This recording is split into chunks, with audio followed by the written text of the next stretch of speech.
And so I think it's important that you understand the clinical trial process.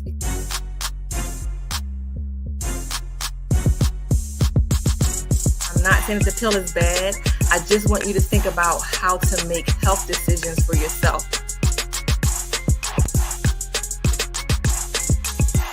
You want to be especially vigilant, especially staying on top of it. Once I got the information I needed, I started to move in that direction about how to make health decisions for yourself. In your mind, what would you say to brothers that's not vaccinated or just people in general? I'm glad to hear you are protected, and thanks for being so honest here on Keeping It 100, because that's what we do. Hey, welcome to Keeping It 100, where we have these open and honest, super honest conversations to make sure you have all the information you need to make better health decisions. I am your host, Dr. Kristen Motley, and of course, we have a really good show for you today. Now, if you think of questions, you want to make comments, please do so. Pop them in the chat. My friend and colleague, Dr. Tanya Thomas, is managing the chat. She is going to respond and make sure all your questions get answered. So let's just go ahead and get started. We've got a lot to talk about. I want to welcome in my host, Mr. Street Practitioner himself, Georgie Mink Jr. Hey, Jay. Come on off mute. I know, right? Good afternoon, Doc. Good afternoon. How you doing? All right. What's going on? It's been a crazy week. I don't know if we even had a meet. Like, we usually meet every morning. Yeah, I don't know if we even had a meeting this week. I don't know. It's just been your type of summer. It's all right. We're gonna get it together. Oh man, this has just been crazy summer. So, but I know you've been working. So we haven't been meeting, but I know you've been in the street. So anything new, like where you've been, what's going on? I know we did Making a Change group event this weekend. That was fun. Oh yeah, very, very nice event. Shout out to Making a Change group, Corey, Tiffany, everybody that was a part of that day. Wonderful day for the city. Great energy. Yep. Talked to a lot of people, kids. Like we just had a nice time. Parents. Shout out to Francis. He's the MVP for us. Yes. Had a nice time. Really had a nice time. I wasn't that aware that how many kids know about the vaccination, and they really had opinions on them. So it was just like, wow, okay. Yeah, so one of our interns, Ashley Joseph, she's a pharmacy student. She created an activity for the kids to play to test their knowledge on the COVID vaccine. So we typically, when we're doing a kids event, we had the kids come up and we test their knowledge, give them a little quiz, and then they get to pick from the toy bin. I'd be like, all right, y'all take one. And they'd be like, I'm gonna just put my whole hand and take whatever come out my whole hand. But it's all good because we love the kids. So yeah.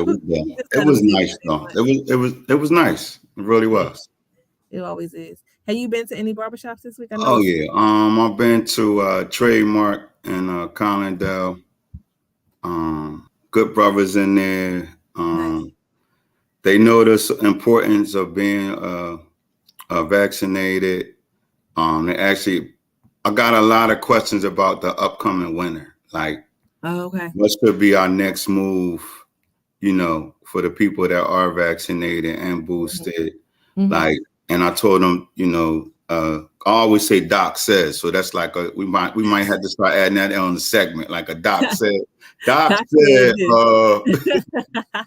so Doc said, the next one, the booster is the one that's going to help us defend it, defend the COVID and whatever the variant, whatever's going on at that time, whichever cousin it is, we don't know. We still dealing with Omicron. Omicron is still out in these streets. And so what the drug makers did, Pfizer and Moderna, they went back in the lab and they made a vaccine specific to Omicron. So was reading that that'll be available in September. So if you've been vaccinated, if you've gotten at least 2 doses, if you've gotten a booster, or if you haven't gotten a booster, you are going to need to get the Omicron specific vaccine this fall, because that's what's in circulation now. The problem with COVID is that it is trying to outsmart us. It is beating us. It's trying to survive. So it changes its costume. And when it changes its costume, it makes the vaccines not work as well, because the drug makers, they make the vaccine according to what is out and what's in circulation, because you can't predict what the virus is going to do. So right now, Omicron has been like running these streets. And, we had a high peaks during December, January, February, came down a little. Now it's going back up again. So it's still in circulation now. So that's what we're going to be getting this fall. Now, what could happen is that the virus could change again, and they're going to have to go back into the lab, because when the vaccine isn't working well enough to keep people out of the hospital, to keep them from dying, and we're in trouble.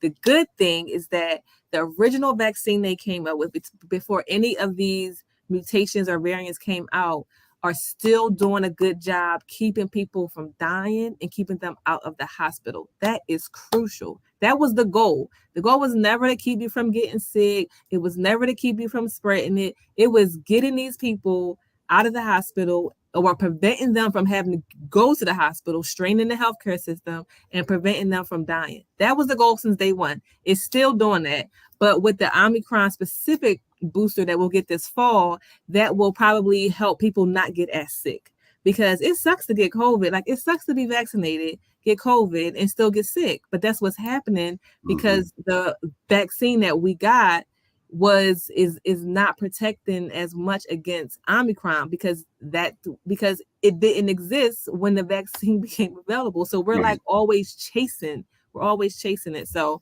hopefully when we get Omicron vaccine, if that's the variant that's still in circulation, you'll see less people get sick and less transmission, hopefully. But as long as it's keeping us from dying and going to the hospital, like, I'm good with that. Yeah, I mean, like I said, that's where a lot of energy been coming from, like in that area where people that's vaccinated, they were scared, or not scared, but just wanted to know, so I pretty much gave them that information. So that's great, Doc. I mean, we got to get ready. I mean, it's summer's getting ready to end. Yeah. We got school kicking in. We got wintertime coming in soon. You coming fresh off of COVID, your whole household. It's too much. And it's going up. I mean, like the numbers are going, like, they're ecstatic, like they're out the roof. They are crazy now. I was talking to someone today, and they was like, Delaware about to go on lockdown. I was like, what? She said, wow. You watch the news? I was like, no. She said, Delaware about to go on a whole lockdown. So I'm out. Need to go get my essentials and go sit down somewhere. Right. I don't know. So I need to turn the news on and see what's happening there, because I have no idea about that. But yeah, it is a lot. Biden was negative. He had COVID, like around the same time I had COVID. He tested negative, then he went back positive. I got a scammer around here. But I know that was causing a lot of confusion. Like, did he get it twice, or what happened with Biden? So I wanted to touch on that real quick. So I don't know what happened. I don't think he caught it twice. I think because he was taking the antiviral Paxlovid that people take if they're high risk of dying or really, really getting sick. Hey, Nolan, we miss you. I ain't seen you in so long. So welcome back, Nolan. So when Biden was taking the antiviral Paxlovid because he was high risk of dying or going to the hospital from COVID because of his age, and he may have some other health conditions. So he took that. And what we're seeing is that there's a rebound COVID that happens when you stop taking it. It's not a new infection. It's just a virus re-emerging. And so that's probably what happened with him, because he takes the medication, it cuts the virus down, but then when you stop taking it, if the virus isn't all the way going, it may start replicating again. And so you end up testing positive again. We don't know if that means he's contagious or what, but it was highly likely that it was not a new infection. It was just the same infection that just re-emerged because he stopped taking that medicine. So they're still looking at that. I thought that we had rebound COVID cases in my household, because we had COVID 2 weeks ago, and then we isolated 10 whole days. Bria went to camp on Monday, and then she came home and she was like, I got a headache and my sore throat and my eyes hurt, and I'm taking her temperature, and I feel like her temperature was a little high. I was like, what on earth is happening? Is the girl getting COVID again? So she ended up testing negative. I had her tested, so that wasn't COVID. She must have picked up something else. But I was like scared. It's just COVID has been wearing me out, taking all my energy. And I just can't. I'm just over it. So people, this is what I'm going to tell y'all. Y'all test positive for COVID. Please isolate for 5 days. Stay home for 5 days. Stay away from people for 5 days. This is what the CDC recommend. And if you got to go out after that 5 days, go back to work or whatever, just wear a mask. A lot of times what happens is that people feel like, oh, I'm better. I'm good. I don't feel sick anymore. And so they're out and about and you are spreading it. You are still contagious. There's a lot of studies that show you are still contagious after 5 days. I haven't seen the longest period that people have been contagious, but after 5 days, you are still contagious. So don't just think because you're feeling better, you don't have no symptoms, you could just be out and about without a mask on. Please wear your mask. This is not about you. This is about all of us. We all have to protect each other. And so I want us to just do as much as we can to keep each other protected. If you have to go out after that 5 days, it's all good. Just wear in a good mask, not just like a bandana, not a cloth mask. Try to get a surgical mask, an N95, KN95. We hand out masks at all of our events. We hand out a surgical mask. So if you see us out and you need some, come get as many as you need because we want to make sure we are protecting our community. So I'm done. I'm off my soapbox. I'm just done. I'm just tired. I'm tired. TIED. I am tired. Right. I just can't do it. Right. But I mean, it's like, it sounds like so repetitious, but it's the truth. We're going to say it every week. It's not going anywhere. We said that from the beginning. So we have to get used to it. The same way, COVID is getting comfortable and, in society, we have to be able to defend it. So that's basically what our message is every week. We're seeing the numbers rising, like you said, it's based off the type of variant. So it got stronger and it knows how to infiltrate our body and go around the last vaccination or the last booster. So it's stronger and you're going to get sick if you're not prepared with the next booster that's being set up. So they still been working on this thing since they came up with the first vaccination to keep going along with the disease or the virus or whatever. So we got to trust the process. Trust the process. Yeah. What a wise man once said. Yeah. Process. So today I wanted to bring in a special guest, none other than Mr. Bilal Motley. We've been having a little COVID vaccine battle. The mister in the building. I was like, yo, why you got the headphone on? I don't even have no headphone. What's up, Bilal? What's going on? What's going on, George? What's going on? How you doing? So we wanted to have you on just to, hear so that people can hear how parents are making decisions about getting their child vaccinated. Children will be going back to school soon. We ain't dealing with no shutdowns. These kids need to be in the classroom. We need teachers in the classroom. We need to protect the whole village. And so the vaccines are available for kids as young as 6 months, but a lot of people are not getting their kids vaccinated.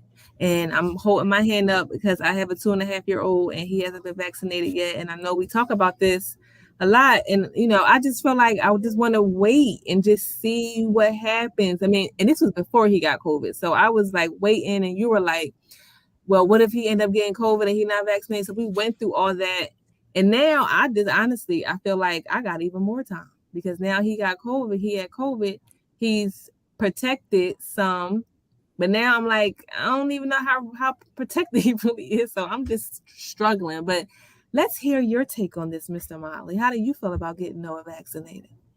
Well, hello, everyone. Thanks for having me on. I guess I got to say that. So, I was weighing that before Noah had COVID recently. I was weighing what if it went way left when he eventually did get COVID? And I'd rather him be protected. But Kristen, I did understand your concerns. You wanted to see a certain threshold met around the country and the world with the vaccine for the kids to make sure it's safe and things like that. So it was really tough. And it was a debate in our house about what to do. Like Noah has been through so much already with his health, and it's really interesting the decisions that parents were having to make. So I felt like he should have. Yes, I was for him doing it because I'd rather him have it You know what I mean? And I trust the science. And I understand there's some people that don't, you know, and we know why. Like, people don't trust the science or whatever. They don't trust the government or these companies that are out for profit or whatever they say. But I do trust the scientists because, like, Doc, like you told me at the crib, you know, there's a lot of people that look like us that are working on this stuff. We know people personally, our friends that are working on these clinical trials. So things are different than back in the day. So yeah, I'm for Noah getting it. I'd rather him have it, be safe. I trust the science.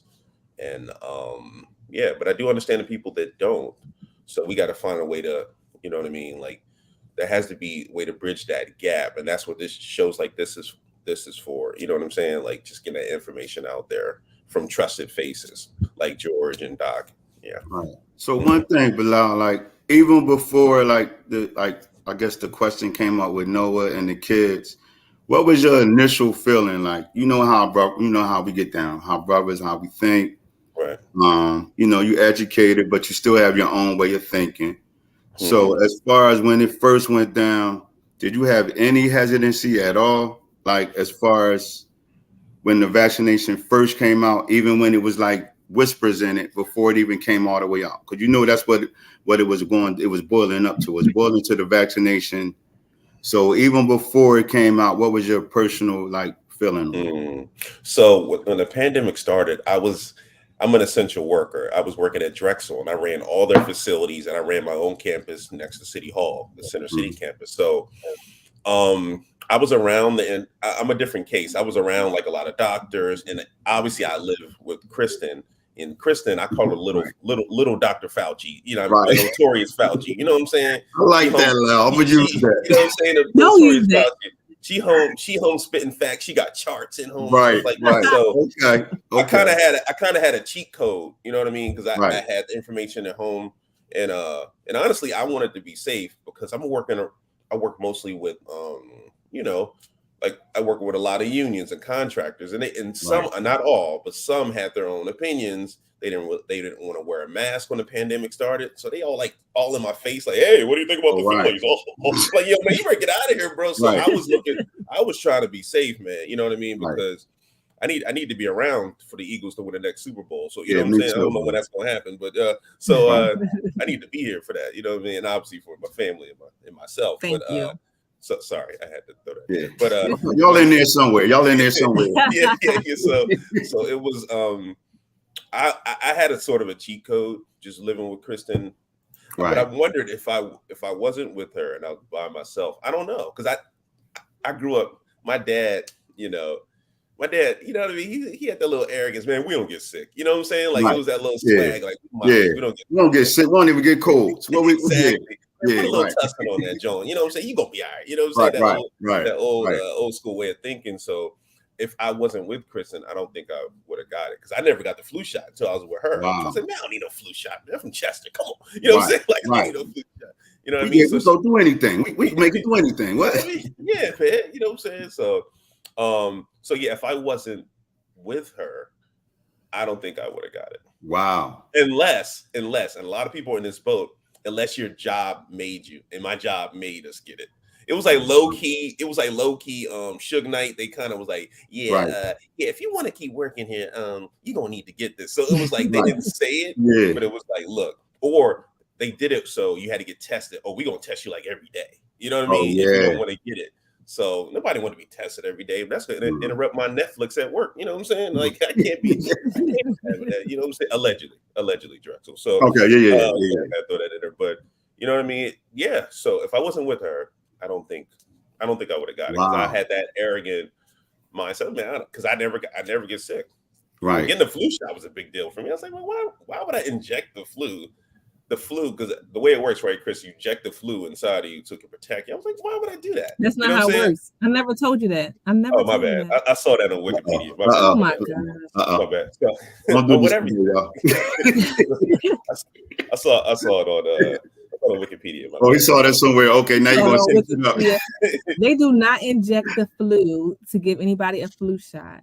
What they do is they inject an inactivated version of the flu. It's like a dead flu. It's not live flu. It's like a dead version of the flu shot to make your body make the antibodies. It's the same way that the COVID vaccine, well, it's not the same, it's similar. So instead of injecting you with a dead version of the coronavirus, what they do is they just tell your body to make the antibody. So they don't have to inject the disease in you or like a dead version of the disease in you. They just inject the vaccine, which tells your body, make the antibodies against this virus.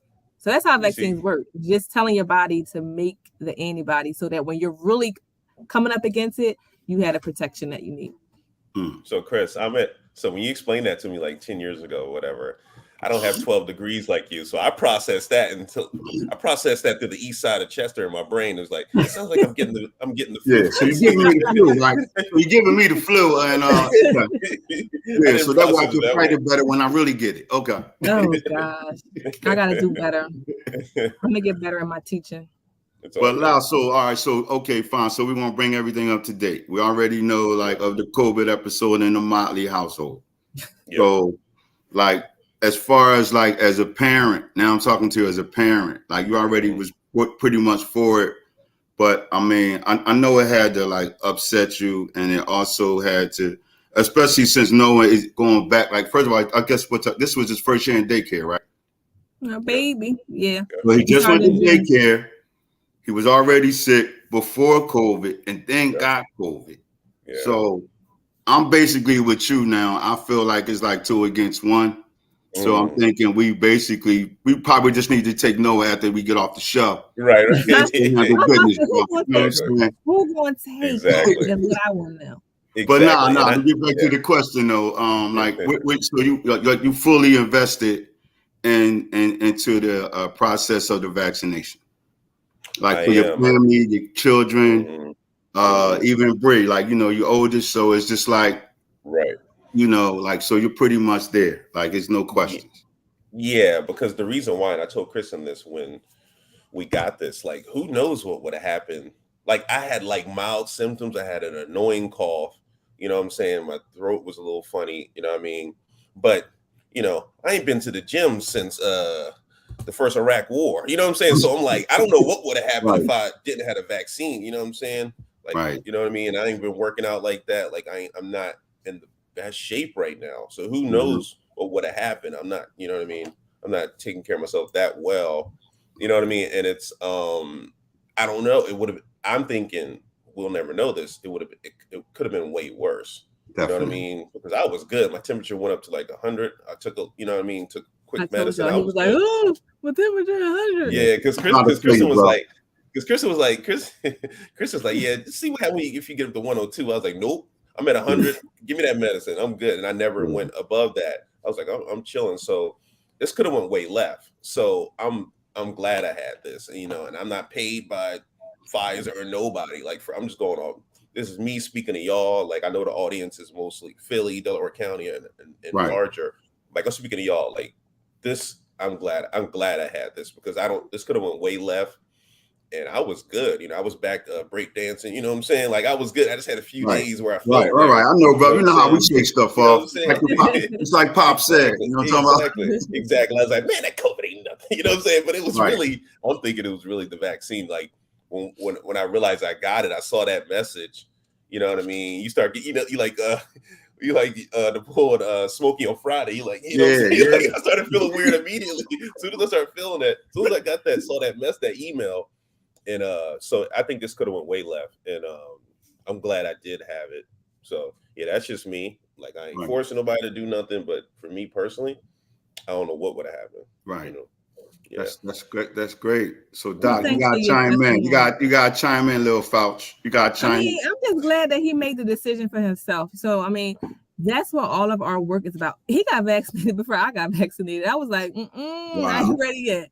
So I'm just glad that he made the decision for himself. And that's what this show is about providing information so people can make decisions for themselves. It's not us ever telling you what to do. It may sound like that, but in our heart, we want you to make the decision because there is going to be something else that's happening. I mean, like, look at monkeypox, and we're going to try to do a show on that. next week, but it's like it's always going to be something, and we need to know how to find information so that we can make good decisions.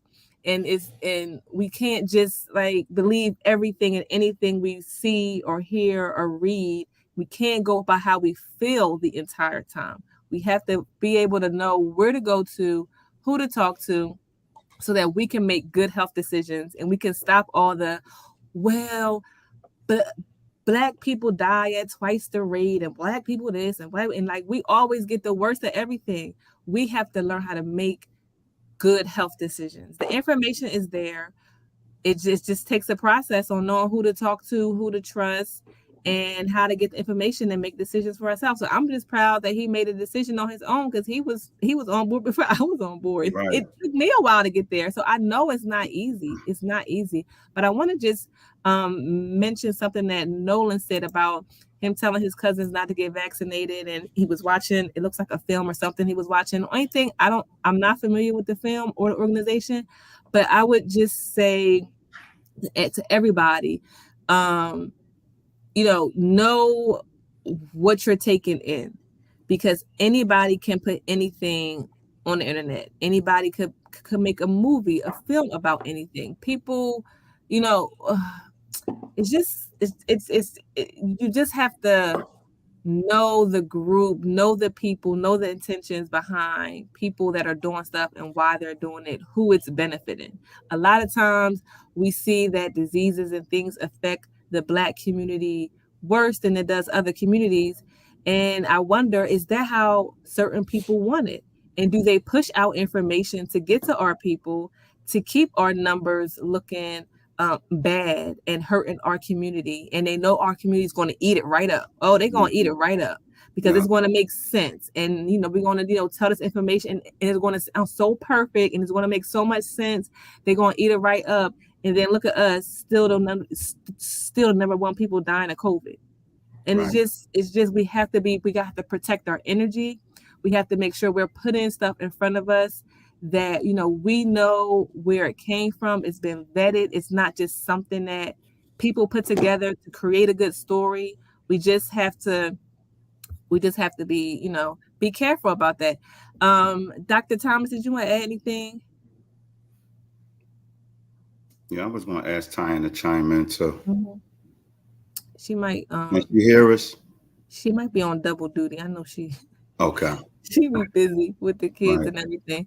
But so just really making sure we're getting information from the right places. And it's hard to do that because fake news spreads quickly.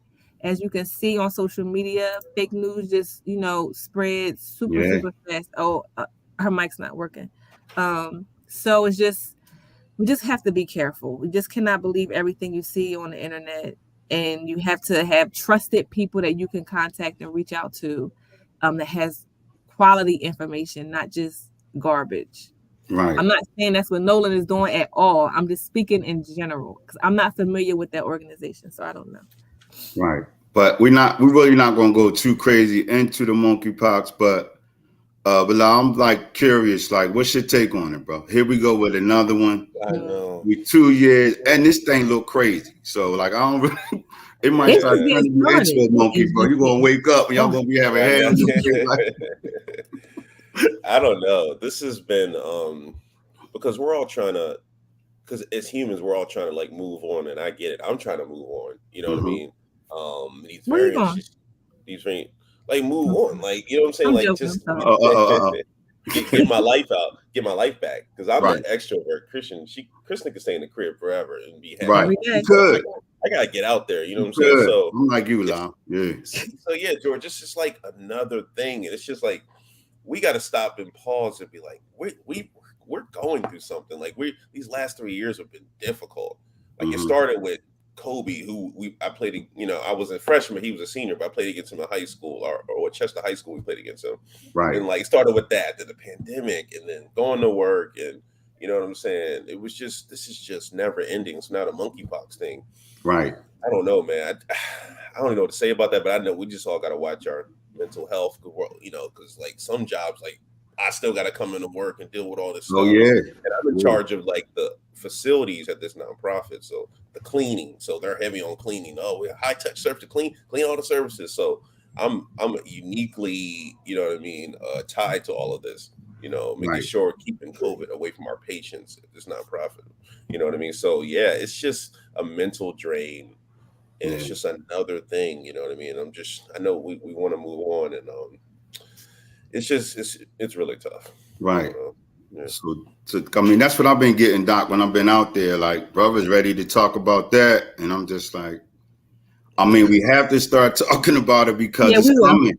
It's coming. Like, it is, and I think we got to stay ahead of it and try to do what we didn't do for COVID, like get the information out there to the people as early as possible, so that it's not, you know, people aren't just wondering. So I sent a few texts out. I reached out to a few people to see if I can get some experts to come on and talk to our viewers next week about monkeypox, because, you know, it's here, so we need to protect ourselves. It's not just a thing that happens in the LGBTQ community. It's not an STD. It's spread by touch, and so you know, it's a lot of information that we need to, you know, to share with the community so we can stay protected. Just like we know that we need to wear masks for COVID and wash and sanitize our hands, there are some things like that we need to do preventively to protect ourselves. And then what happens if you do get monkeypox? And then what's the next step? There is a vaccine available for, which is great, but it's in limited supply right now because nobody was expecting a monkeypox outbreak. So the national stockpile, you know, has some, but they're distributing it according to who needs it the most, which states need it the most. And so it's just being, you know, distributed like that, but we don't have enough doses for everyone that's going to need it. And so right now we just need to prevent, you know, spread as much as possible, and then try to get people that do test positive or who think they have it to the doctors, and getting the doctors to make sure that they can have the testing capabilities so that they can test on site. And then if they do, providing the patients with the treatment or with the vaccine, whatever they need to, you know, prevent it from being a thing like COVID. So, and I don't expect it to get as big as COVID, because COVID just spreads so easily by talking to people. Monkeypox doesn't spread that easily that way. Like, you really have to have contact with someone, like touching them is the most efficient way that the virus is spread. But we'll talk about that some next week. I know we're at time. Thanks, Mr. Motley, for your time today. We appreciate you. Get Noah ready. Yeah. We'll get Noah dressed. Get Noah dressed. Before we go, in the closet. I do want to give a shout out to Mr. Motley and his daughter, Bria Motley, our daughter, Bria Motley. They have a film, Quarantine Kids, which is premiering at the Black Star Film Festival tomorrow. Check in. So y'all can go to blackstarfest.org. Yeah, blackstarfest.org. Can you put it in the chat, Doc? Yeah.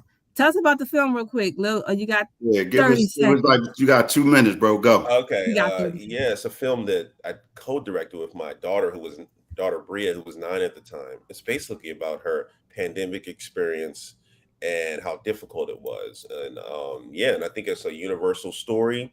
I think kids around the world are going to feel this. I think parents are going to feel this. I think anybody can feel this. And she tells, at 9 years old, she tells a story with a full story arc, and it's just a beautiful story. It's funny, it's heartbreaking, and I think it's something the world's gonna love. So yeah, Quarantine Kids premieres tomorrow, 11 a.m. Go to blackstarfest.org.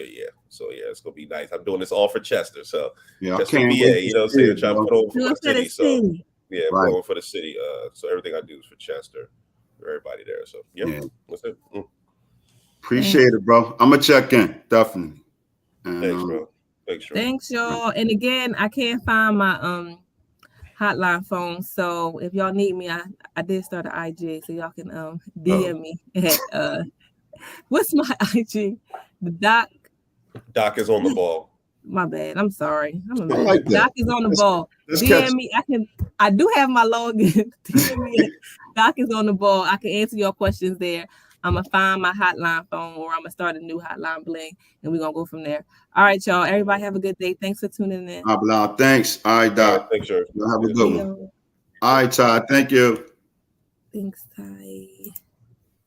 And so I think it's important that you understand the clinical trial process.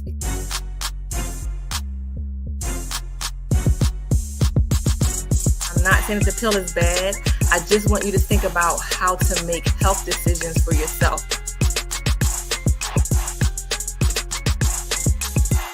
You want to be especially vigilant, especially staying on top of it. Once I got the information I needed, I started to move in that direction about how to make health decisions for yourself. In your mind, what would you say to brothers that's not vaccinated, or just people in general?